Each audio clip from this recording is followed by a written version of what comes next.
The other interesting thing about the customer development process ties back into agile engineering and agile development hand in glove. Basically, it's this notion of the minimum viable product. Back in the old days, what we used to do is specify the entire feature set of the product from beginning to end.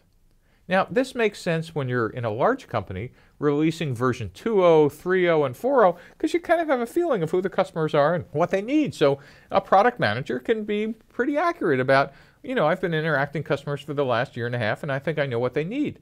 But in a startup, you're really kind of guessing.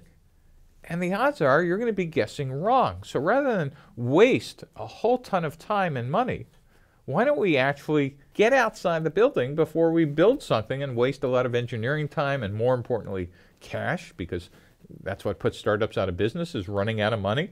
We want to make sure that we actually listen to the people who eventually will buy this product. We want to make sure we satisfy their wants and needs.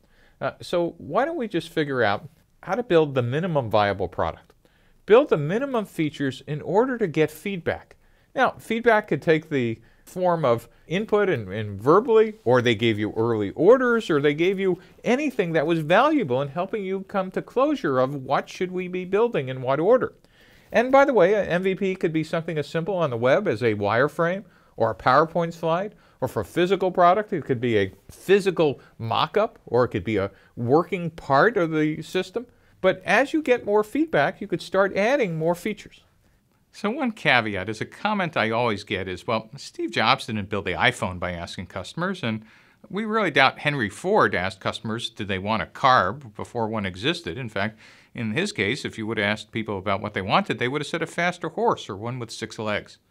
And so the immediate response is, well, therefore, for new products, you just don't get out of the building at all, and that's just a fallacy. There is a type of startup in what we call a new market, and we'll be describing new markets in the customer segments lecture. But just understand that in new markets, of course you don't get out and ask people what features they need, but you do want to understand how is their day in the life different today versus the day after you give them your new product. How does their world change? And there's no possible way sitting locked in your conference room or your office you would know that without talking to customers.